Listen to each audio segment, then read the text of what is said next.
Bonjour à tous, j'espère que vous allez excellemment bien. Aujourd'hui on se retrouve pour parler de la Coupe du Monde. C'est le nulos du football qui vous parle.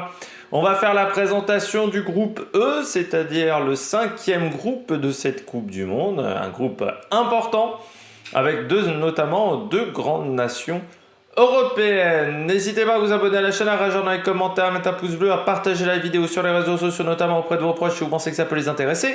Dans les commentaires, n'hésitez pas à me dire qui vous voyez se qualifier, qui vous voyez se faire éliminer, quels sont pour vous les joueurs importants dans ces différentes équipes que nous allons voir. N'hésitez pas également à rajouter la petite cloche, comme ça vous êtes au courant des dernières vidéos qui sortent sur la chaîne. N'hésitez pas également à aller voir EPS, à écouter EPS 2.0 sur Spotify ou à aller sur TikTok où ça va commencer à s'activer sérieusement avec notamment les présentations, enfin les débriefs de la mi-temps de chaque rencontre. On commence tout de suite avec ce groupe E. Le groupe notamment de l'Espagne, du Costa Rica, de l'Allemagne et du Japon, ce n'est pas un groupe si facile que cela. Et on va s'en apercevoir tout de suite avec la première équipe. La première équipe, c'est l'Espagne. L'Espagne qui participe à sa 16e Coupe du Monde, qui a remporté sa Coupe du Monde en 2010. C'était notamment Naïsta, l'Afrique du Sud. Le sélectionneur est toujours Luis Enrique. 7e au classement FIFA au début du mondial et ils étaient déjà 7e au moment du tirage au sort de cette compétition. Comme toute nation européenne, il a fallu passer par une phase de qualification.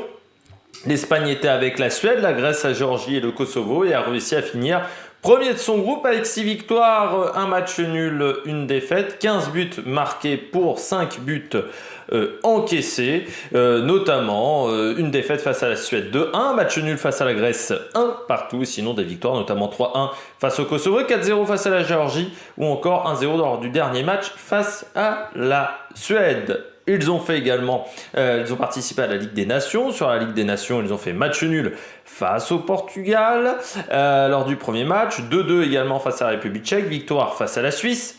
Défaite également face à la Suisse 2-1. Victoire face à la République tchèque 2-0. Victoire face au Portugal lors de la dernière rencontre 1-0. N'oublions pas qu'ils ont fait également 2 matchs amicaux. Victoire 2-1 face à l'Albanie. Victoire 5-0 face à l'Islande.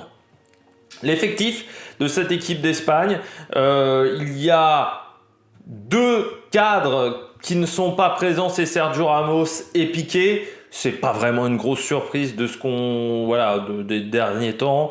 Quelques joueurs, il y a 2 joueurs qui jouent en équipe de France, c'est Carlos Soler et Pablo Sarabia qui jouent tous les deux au PSG. On a notamment Marco Asensio, on a Morata qui est présent, Dani Olmo du RB Leipzig. En attaque, nous avons Marcos Llorente, Sergio Busquets, Gavi, Koke, Pedri, Rodri du côté du milieu de terrain. Et puis Jordi Alba en défense, Carvajal.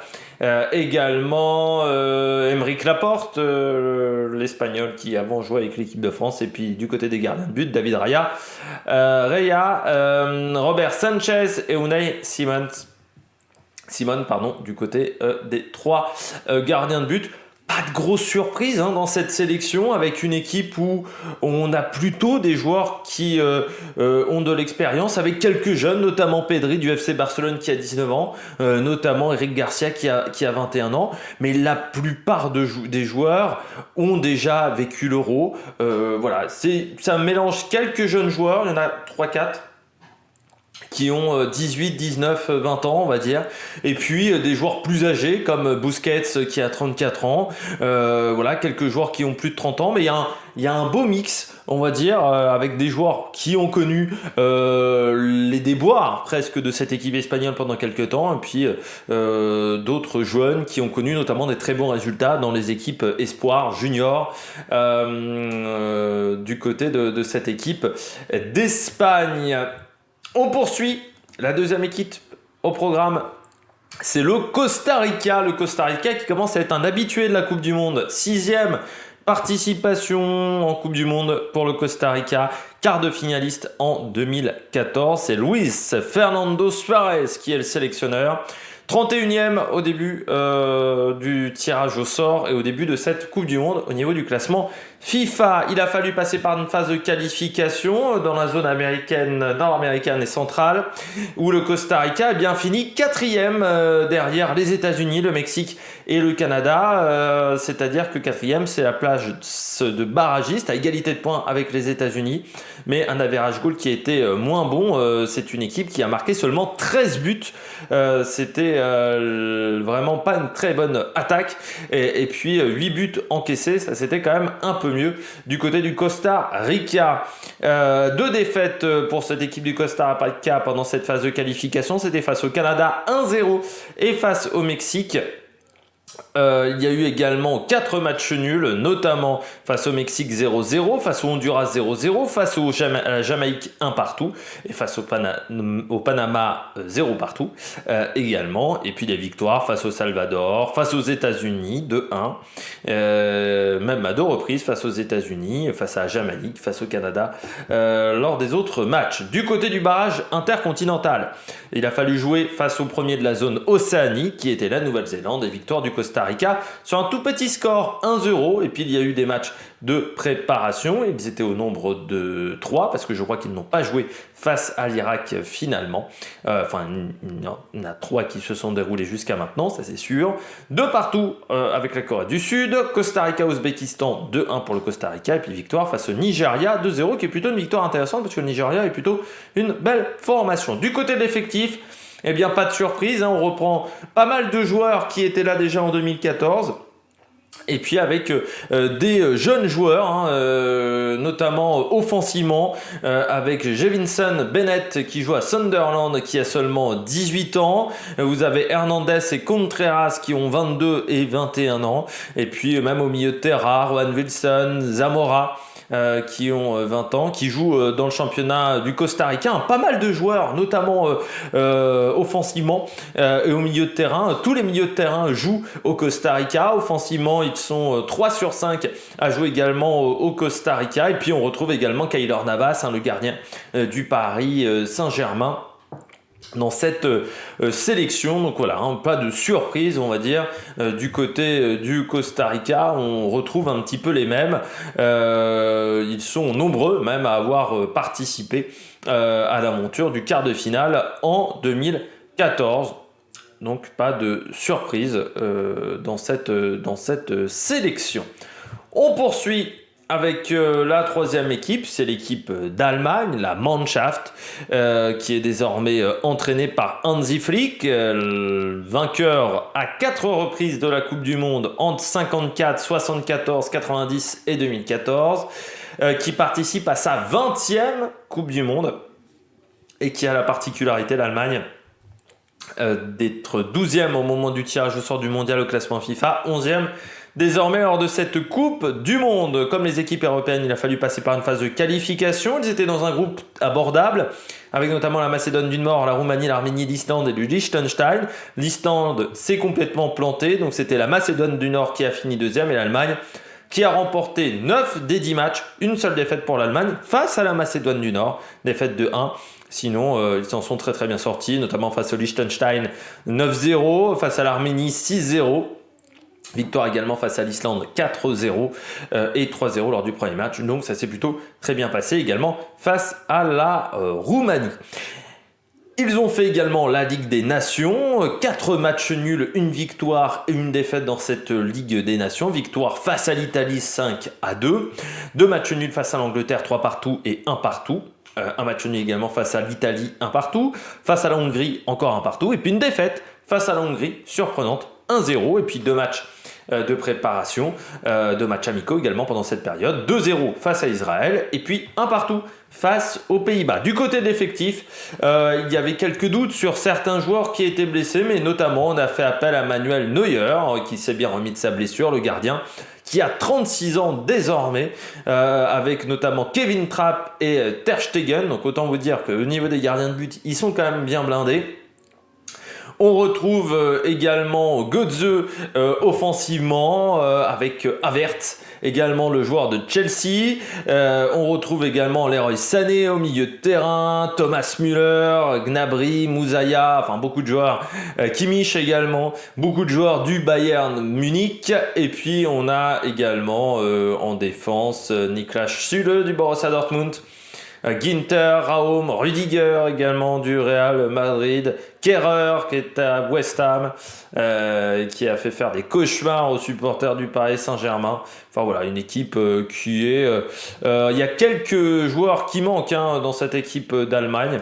Notamment Matt Hummels qui a été écarté, le joueur de Dortmund, ou encore Reus qui n'est pas remis de sa blessure. Et au niveau de la moyenne d'âge, on a des joueurs avec beaucoup d'expérience, avec quelques jeunes dans cet effectif, mais ils sont pas très nombreux au final, les jeunes. Le plus jeune à 18 ans, c'est Moukoko du Borussia Dortmund qui va faire sa première compétition. Il y a également Adeyemi du côté des attaquants qui est très jeune. Et vous avez Moussiala également qui a 19 ans, mais sinon on a plutôt un effectif qui a déjà connu pas mal de compétitions. La surprise, le changement, c'est que c'est maintenant Hansi Flick qui est le sélectionneur de cette équipe d'Allemagne et qui va participer à sa première grande compétition avec l'Allemagne. Donc on va voir comment il va réussir à s'en sortir. Et puis on termine avec la dernière équipe qui est le Japon.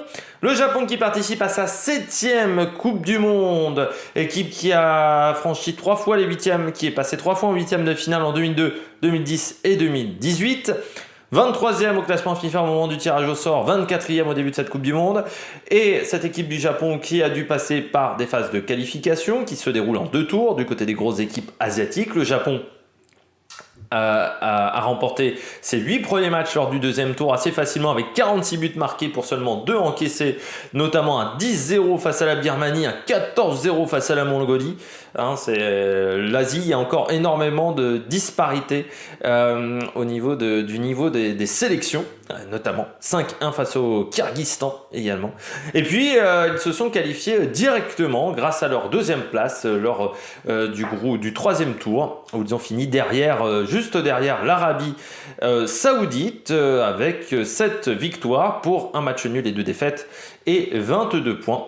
Ils ont notamment remporté les 2 rencontres face à l'Australie, victoire également face au Vietnam lors de la première rencontre, et puis des matchs nuls un peu plus surprenants, notamment face au Vietnam, une défaite d'entrée face à Oman 1-0, et puis une défaite également face à l'Arabie Saoudite 1-0, et puis une équipe qui n'a pas forcément marqué énormément de buts, mais qui a été la meilleure défense de ce 3e tour de cette compétition. Il y a eu également des matchs de préparation, notamment la Coupe d'Asie de l'Est, où ils ont gagné leur premier match face à Hong Kong, match nul face à la Chine, victoire face à la Corée du Sud 3-0, et puis il y a eu des matchs amicaux, avec 2 défaites face à la Tunisie 3-0 et face au Brésil 1-0, et puis des victoires face au Paraguay 4-1, pareil sur le même score sur le Ghana, et puis une victoire 2-0 face aux États-Unis, match nul face à l'Équateur 0-0. C'est une équipe qui commence sacrément à vieillir, cette équipe de Japon, avec très peu de joueurs en fait qui ont moins de 25 ans. Ils sont au nombre de 4-5 sur les 26, et puis pas mal de joueurs qui ont plus de 30 ans, dont des cas comme Kawashima qui a 39 ans, le gardien de but, Nagatomo qui a 36 ans également. Donc voilà, une équipe qui vieillit quand même un petit peu. Sinon, du côté de la sélection, pas de grande surprise, à part un joueur qui s'est blessé. Je vais le retrouver ici. C'est Yuta Nakayama, touché au tendon d'Achille avec Huddersfield, qui est obligé de déclarer forfait pour cette compétition. Sinon, pas de grande surprise On verra également Kamada qui a fait un bon début de saison. Mino qui lui est un petit peu plus en difficulté à Monaco. Mais voilà, c'est une équipe, on va dire, assez habituelle avec très peu de joueurs qui jouent au Japon également dans cette sélection. Hein. On a fait confiance plutôt à des joueurs qui sont à l'étranger. Mes favoris pour les qualifications, mon petit pronostic, on va dire, pour ce groupe du Japon à la Coupe du Monde, ce groupe E, eh bien, je pense à une qualification de l'Allemagne et je tente un pari avec une qualification du Costa Rica devant l'Espagne. J'ai peur que l'Espagne nous fasse un petit peu comme ces dernières années lors des grandes compétitions, c'est-à-dire que ça soit pas foufou, on va dire, et là il va falloir quand même marquer face au Costa Rica avec Navas, avec une équipe qui est quand même en place. Le Costa Rica, ça va peut-être être pas si facile que ça, donc je tente le pari, l'Allemagne qualifiée et le Costa Rica deuxième qui arriverait à s'en sortir face à l'Espagne. Je pense que le Japon par contre n'arrivera pas à se qualifier. C'est pas un groupe facile parce que le Japon va falloir aussi les prendre en compétition. On passe au calendrier des matchs de ce groupe E. Le premier match, ça sera le mercredi 23 novembre entre l'Allemagne et le Japon, ça sera à 14h sur beIN Sport. Le deuxième match sera le même jour à 17h entre l'Espagne et le Costa Rica, également sur beIN Sport. Le Japon jouera une deuxième fois le 27 novembre à 11h face au Costa Rica, également sur beIN Sport. Et puis il y aura le duel, le grand match Espagne-Allemagne à 20h. Ça nous rappellera l'Euro féminin où on a eu un Espagne-Allemagne. Je crois me rappeler de tête, et donc ça sera à 20h, diffusion sur TF1 et beIN. Et puis le 1er décembre, on aura les deux dernières rencontres de ce groupe. Le Costa Rica jouera face à l'Allemagne à 20h sur beIN Sport, et puis Japon-Espagne à la fois sur TF1 et beIN Sport, également à 20h. Eh bien, j'espère que vous avez aimé cette vidéo. Si vous avez aimé cette vidéo, n'hésitez pas à vous abonner à la chaîne, à réagir dans les commentaires, à mettre un pouce bleu, à partager la vidéo sur les réseaux sociaux, notamment si vous pensez que ça peut intéresser vos proches. Dans les commentaires, n'hésitez pas à réagir, n'hésitez pas à vous abonner. Puis nous, on se retrouve pour de nouvelles aventures avec notamment le débrief de chacune des rencontres de ce groupe E de cette Coupe du Monde et puis les débriefs à la mi-temps également sur TikTok. Allez, à la prochaine sur l'Amérique Production. Ciao, ciao!